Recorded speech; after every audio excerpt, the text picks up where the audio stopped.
So the 2013 charts of Google's most popular searches in Australia are just in, with the top Google search at #1 being "What is twerking?", shortly followed by "Who is God?". Now, on saying this, I don't think you have to be a genius to figure out which of the two questions is more important to be asking Google. I mean, one could potentially explain the reality of our existence, while the other would potentially leave us scarred for the remainder of our existence.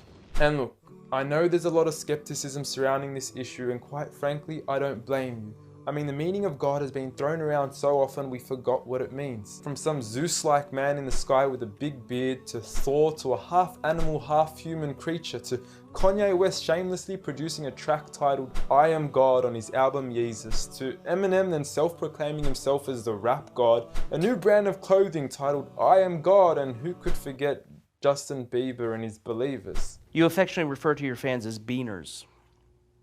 No, believers. And now I understand that most of this may be exaggerated, and many of these examples are mere semantics and plays on words that are probably being taken out of context, as let's face it, nobody actually believes in Bieber, and I highly doubt that Kanye West considers himself a god. When someone comes up and says something like, "I am a god," everybody says, "Who does he think he is?" I just told you who I thought I was, a god. And now Kanye West smashes his head into a street sign really, really hard. Oh! Kanye. Oh, Kanye. Kanye, you okay? Sounds like Kay's got a new hit. A god. That's who I think I am.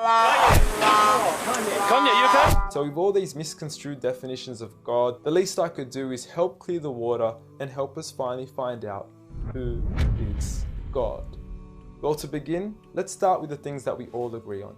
First and foremost, we're here. We just began and we exist. And like all things that begin to exist, they require a cause. Things don't just come out of nothing, and although at times we sometimes wish they would, they don't.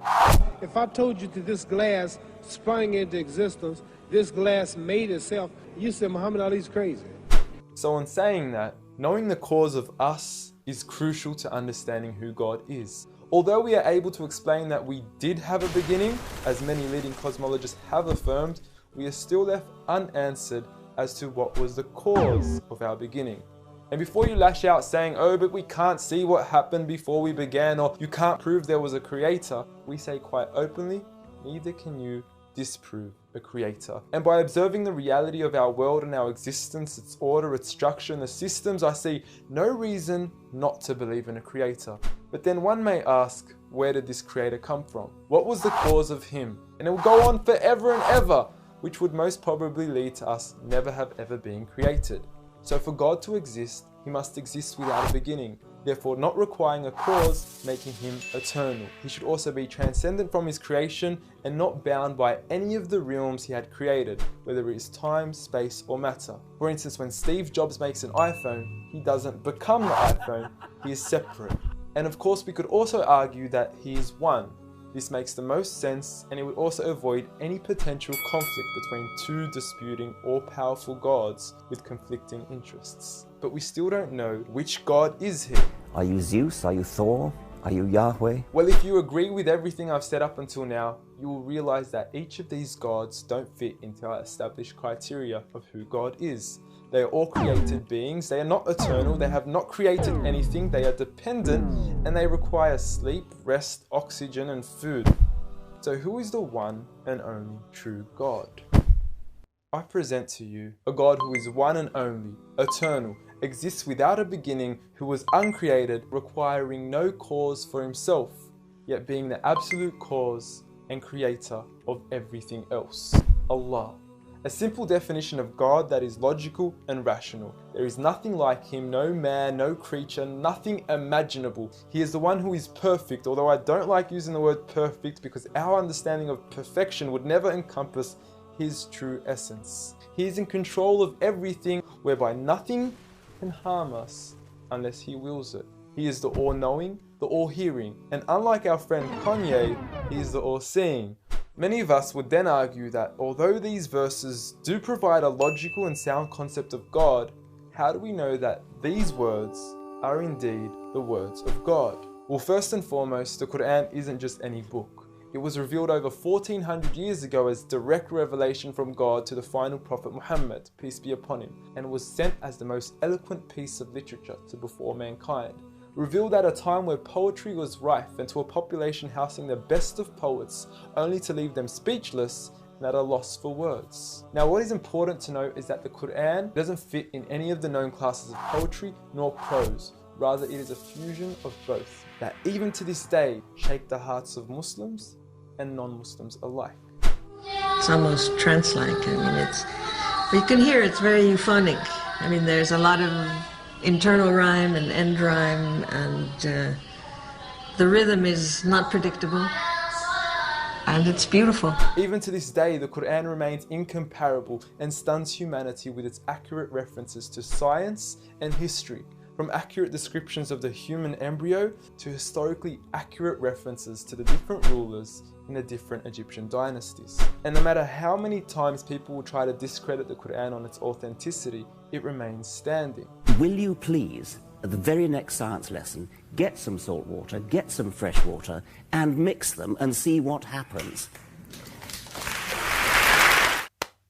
The Quran says 2 seas, not 2 cups of water. And to those that doubt it is from God, the challenge is simple. Bring forth something that can compare. And now, although this challenge has been attempted multiple times throughout the past, history has witnessed that no man has been able to rival the Quran. But does this challenge still apply today? Well, we could surely put it to the test, and who better to choose than the self-proclaimed rap god. Call yourself the rap god. EMINEM, dubbed the best of his time, being incomparable with anyone in his league. The last thing the world needs is another me. Now, if we compare the works of Allah with the works of EMINEM, we are left with this.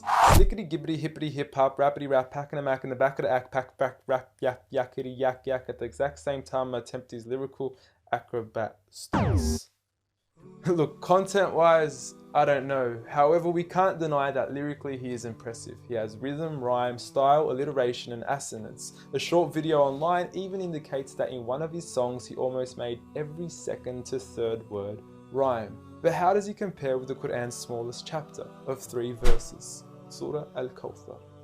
Now, in just 10 words, Allah is able to use over 30 linguistic and rhetorical devices, including emphasis, multiple meaning, grammatical shift, word order and arrangement, ellipsis, conceptual relatedness, intensification, choice of words, repetition, intimacy, exaggeration, and prophecy, along with many, many more. What's also important to note is that the linguistic devices in the Quran aren't just thrown about randomly. For instance, Allah would use palindromes strategically to describe the terms glorify your Lord and the orbiting of planets, as though both processes are occurring continuously, non-stop, one after the other. The shortest chapter in the Quran also contains a rhetorical device that no one can compete against nor replicate: prophecy.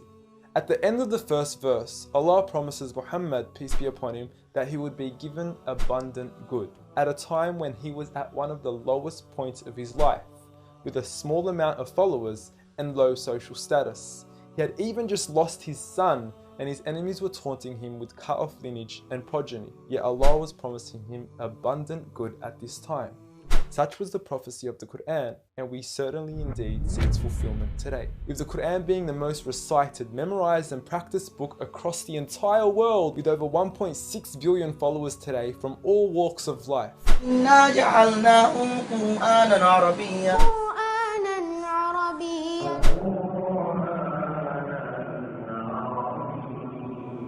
Now, I know many of you are probably thinking, okay, cool story bro, but what's the purpose of the Quran? Well, the importance is that it gives meaning to life, from our overall purpose of existence to why we're here and what happens once we die. God teaches us that each and every single one of us is being tested. We weren't created for mere play, we were created with a purpose, and that is to be obedient to God and His rules. Those who believe, there is reward, and those that don't and are arrogant, there is a punishment. And look, I apologize for trying to squeeze all this into one small video, but I've given you everything you need to know who God is and why we are here. So read.